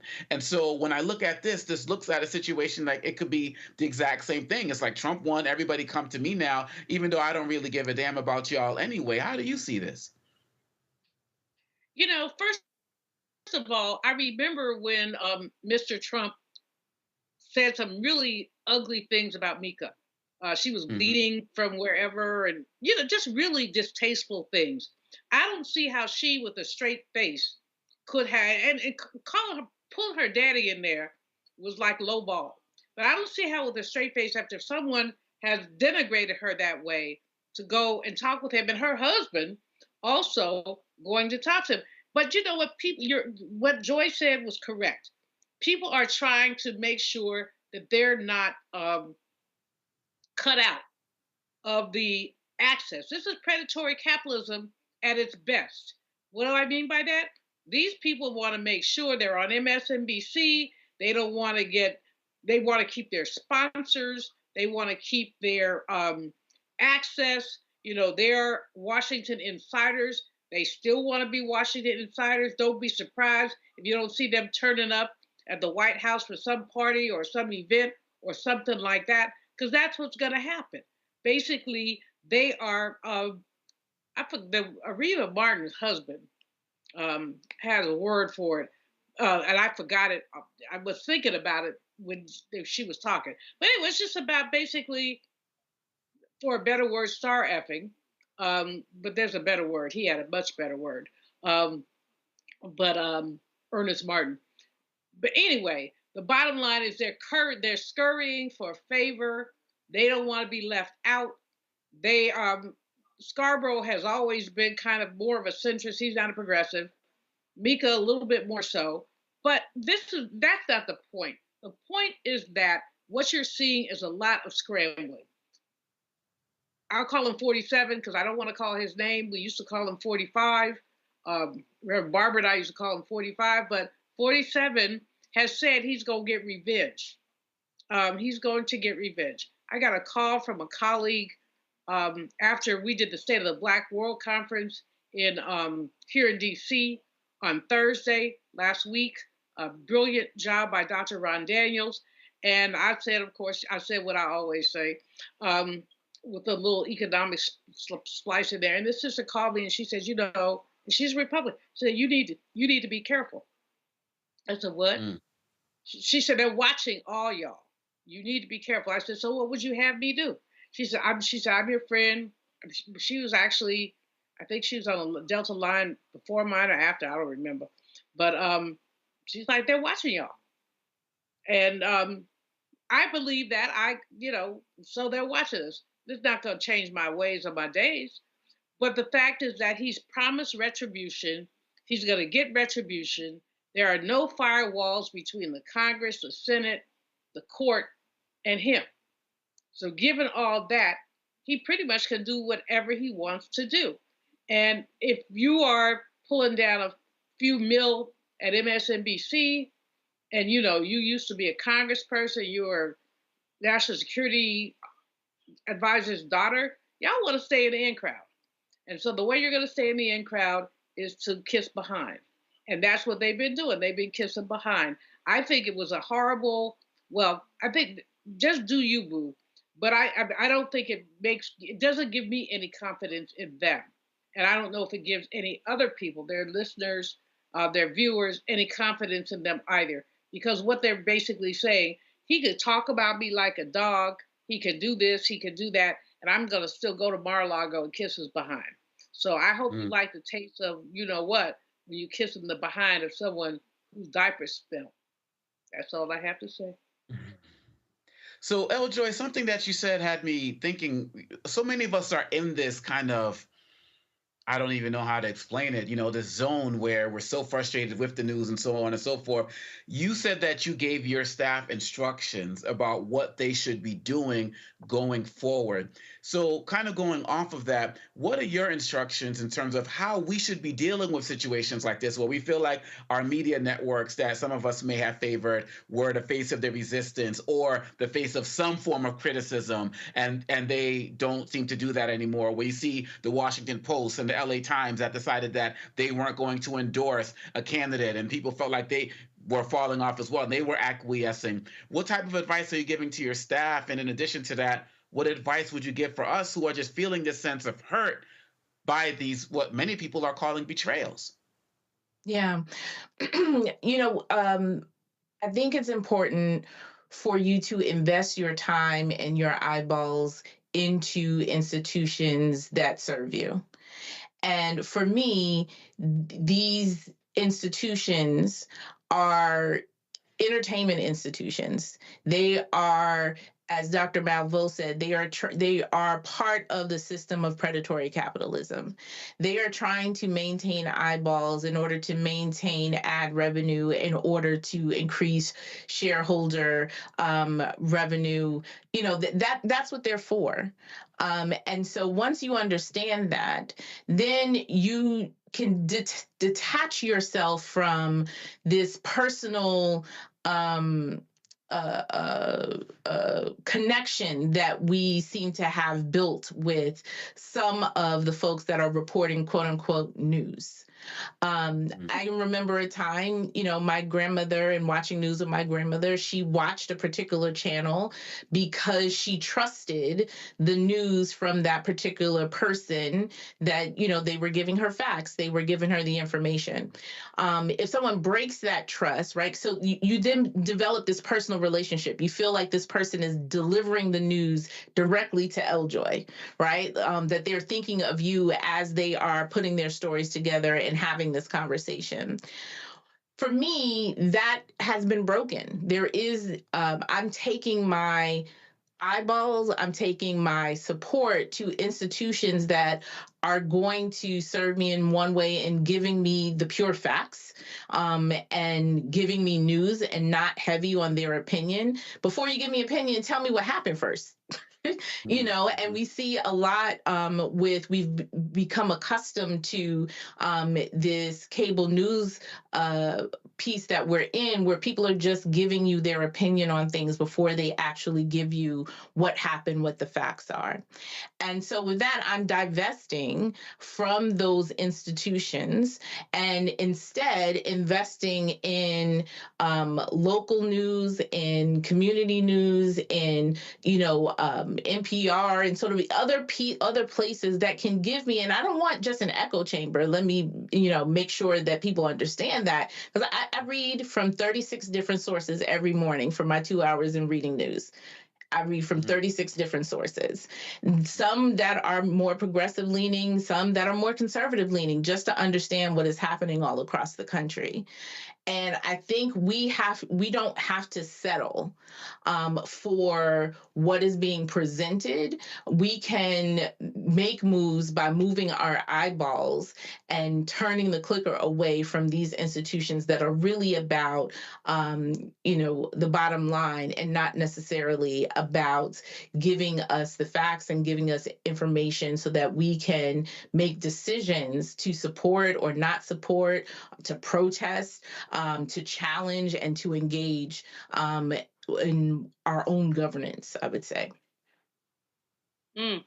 Well, we're talking about shifting those eyeballs, as Reverend Carr says in our commercials. People need to bring their eyeballs home, and it's going to be sad to see so many of these other networks and individuals just acquiesce in advance. But you all know here on the Black Star Network, we're going to keep it real, and so we hope that those eyeballs continue to grow with us as well. As Roland Martin said last week, he started with like 1,500 subscribers or something, and reached 1.5 million last week, and we're approaching 2 million. So that's our goal right now. So we hope that many people will follow Joy's advice and bring those eyeballs right over here to the Black Star Network as well.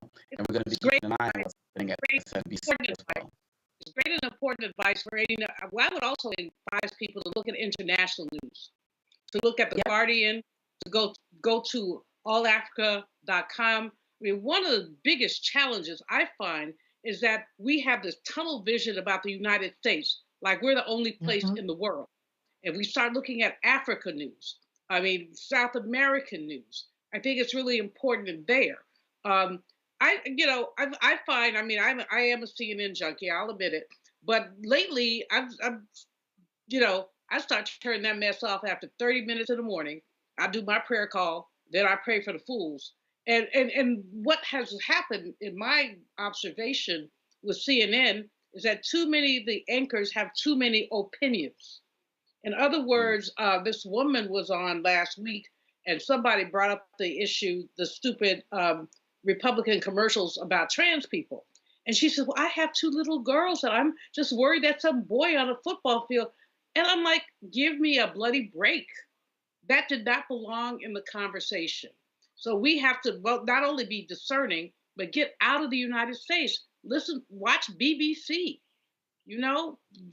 something else, because when other people look at us, they see how flawed we are. We have had this myth of American exceptionalism, and it was a myth, but it held for any number of reasons. But this Trump nonsense makes it clear that there is nothing exceptional about this country. That when they say make America great again, when was it great? When was it great for Black people? When was it great for poor people? People have to be discerning about, I used to say years ago, there's a reason I don't like white people sitcoms. Because would I open my door and let those fools in my house? If you're looking at some of this, no, they couldn't come in my house. So why would I watch them on television? And that's beginning to be the way I feel about some of this news. I watch Simone. I love her, love her, love her. I'll watch Abby sometimes. But basically, this is corporate media on steroids. No, absolutely. And I think that at the end of the day, it just really comes down to what both you all are saying. We have to figure out a way to get people to enhance critical thinking. And part of critical thinking is diversifying sources. And this is a great opportunity, as some of us are getting so disappointed with these networks and hosts that we respect on many levels, to start to doing that right now. This is a great time to do that. So both of y'all gave us powerful advice. The Guardian said that, this is their plan to stand up to Trump over these next 4 years. Are some of these journalist outlets going to do that here? We'll wait to see, because we know what we're going to do right here. We'll be right back with more Roland Martin Unfiltered on the Black Star Network.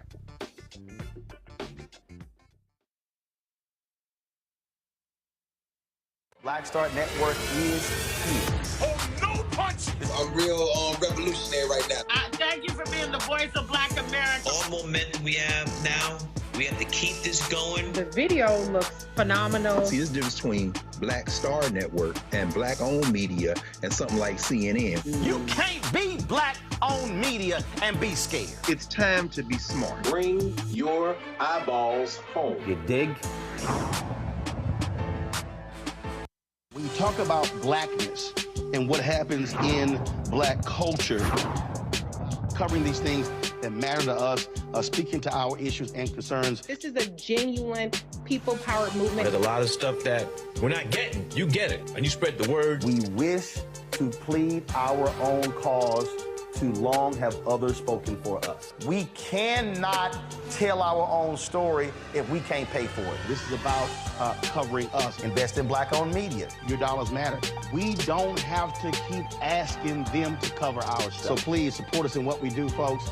We want to hit 2,000 people, $50 this month, raise $100,000. We're behind 100,000, so we want to hit that. Y'all money makes this possible. Checks and money orders go to P.O. Box 57196, Washington, D.C. 20037-0196. PayPal is R. Martin Unfiltered. Venmo is RM Unfiltered. Zelle is Roland at RolandSMartin.com.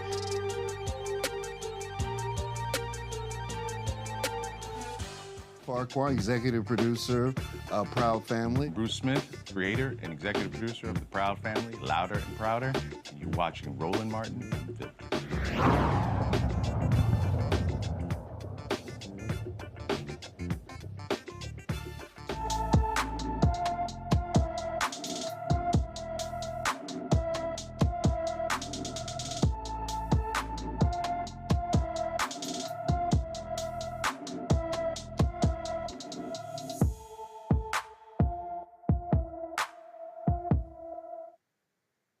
Leilani Collins has been missing from her Altadena, California home since August 24th of this year. The 15-year-old is 5 feet tall, weighs 109 pounds, with black hair and brown eyes. Anyone with information about Leilani Collins should call the Los Angeles, California Sheriff's Department at 626-798-1131. The prosecution in the trial of a former Marine accused of the chokehold death of Jordan Neely on a New York subway rested its case today. Daniel Penny's attorneys moved for a mistrial again after the medical examiner mentioned the word homicide during Friday's testimony when discussing Neely's cause and manner of death. Penny is not on trial for murder. He's charged with criminally negligent homicide. His attorney argued that the witness's use of the word murder could be prejudicial. The judge ordered the word to be stricken from the record and continued the trial. The defense maintains Neely died from complications of sickle cell trait and not strangulation. However, the medical examiner said she believed Neely would have died from asphyxiation, whether or not he had sickle cell trait. Testimony is expected to conclude before Thanksgiving. Penny is facing up to 15 years in prison. Eljoy, you are in New York. What is the vibe there? What are people seeing? What are they saying about this tragedy? Well, first, people were disappointed in the person not being charged with murder going forward straight out. And that's probably the reason why you would see a witness mention that on the stand. So there was some disillusionment about that because, as the medical examiner mentioned, the intervention of this person into the incident is what caused the death. And, certainly the community writ large hopes that that would be the verdict in this case. And it just, I think it's also important to sort of put into context for people what the atmosphere is, and particularly during that time, were that there was this narrative that people who are experiencing, mental health issues, who are in the subway system, that we should be fearful of them, that, there were news stories on local news and everything about, am I safe, right? Like there was all of this that contributed to the atmosphere in terms of people wanting to intervene and be present during this time. And it's something that still is occasionally brought up about how safe the subway is. But I don't know how many New Yorkers people are like, I'm a New Yorker. I take the train and I go to, I go to work and I go to school and, that's what happens. But there certainly was that atmosphere that oftentimes when it rears its head, it's usually coming from people that don't live in the city proper, right? They're, commuting outside. So from Long Island or Connecticut or Jersey or what have you. And then, it's news media like the Post and the local news sort of drive up the conversation of being safe. And not thinking about the issue, and I think this goes to something that you mentioned when we were talking about a previous case just in this show about people interacting with law enforcement, that it's usually people who are homeless and who are suffering from a mental illness who are the victims of crimes rather than them actually committing crimes. And this is an instance where you can see very well playing out where someone, is taking up space and people believe that they're taking up too much space. And they unfortunately, other people intervene and the person has lost their life. So I think about those things when those conversations come up about public safety and about, as Dr. Malveaux said, white people being fearful and what kind of atmosphere that creates for other vulnerable populations in our communities.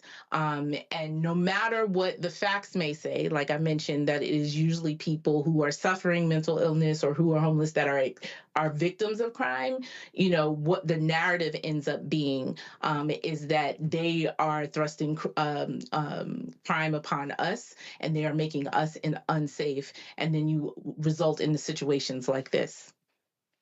And Dr. Malveaux, as we wrap up, one of the concerns I have is that this is something. I mean, we all remember the national outrage and people were jumping to defend Penny and so on and so forth. I feel like under Trump, there are going to be more people, citizens on the streets, who are going to be emboldened to take actions like this because they feel like they got a president who's going to have their back and a whole news network of Fox and all of these other organizations that are going to support them. And so many of us may have to watch out for more of these types of actions. Oh, absolutely. I mean, when you look at it, first of all, this person who's about to be the president has already encouraged law enforcement to go butt wild against us. Secondly, he says on day one, this is what he's going to do. Thirdly, because of the climate that he's created, racist white people have gotten bold. And they will say anything, do anything, get in people's faces, and they don't care because they know, again, not to keep leaning on lynching. I'm in the middle of some book stuff, but lynching culture says you can do whatever you want to Black people and there will be no consequences. And so people put their hands on people. People do all kinds of crazy things. We have to be ready and willing to document this stuff. Roland's always talking about, I'm gonna have to get a lesson or two, using your camera, document this stuff. We have to be able and willing to step up. One of the things that has revealed to me through the election is the number of timid Black people there are out there. People who don't want to rock the boat, don't want to say anything. And, that's a safe way to go. But there is no safety in racist, predatory, capitalist, white America. There is no safety for our children. Mentally ill riding on the subway, walking down the street. There is no safety. So quiet is not going to protect you. Loud is going to protect you. Good trouble is going to protect you. So this is yet another case, Omakongo, as you know, yet another case where you look at it and you say, WTF, are we still doing this? But the answer is yes, we are still doing this. And as you say, I think the most important thing is that we are aware and we're vigilant and we're ready to fight back. If we must die, let it not be like hogs, said Claude McKay. Haunted and pinned to this inglorious spot. And the last two lines of that poem are, pressed to the wall, dying, but fighting back. That's what we got to do. Fight back. That's right. And we're going to continue to fight back. We're going to continue to uplift names like Jordan Neely, continue to send out this information, because really at the end of the day, we can't go down quietly. We have to rise up. And one of the ways, like you said, is rising up is by using our voices, using our power, and using our influence. Because we've been here too long and we ain't going back, as an incredible woman said just a few weeks ago. L. Joy Williams, I want to thank you. Dr. Julianne Malveaux, I want to thank you as well for joining us on Roland Martin Unfiltered on the Black Star Network. And I want to thank everybody tonight for watching. Please follow the Black Star Network on all of your platforms. Check out Roland Martin Unfiltered and all of the other great things we have going on this network. And please support financially in any way that you can as well through all of the different platforms that you know are available to you.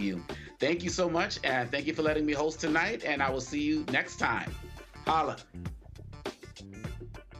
Black Star Network is here. Oh, no punch! I'm real revolutionary right now. Thank you for being the voice of Black America. All momentum we have now, we have to keep this going. The video looks phenomenal. See, this difference between Black Star Network and Black-owned media and something like CNN. You can't be Black-owned media and be scared. It's time to be smart. Bring your eyeballs home. You dig?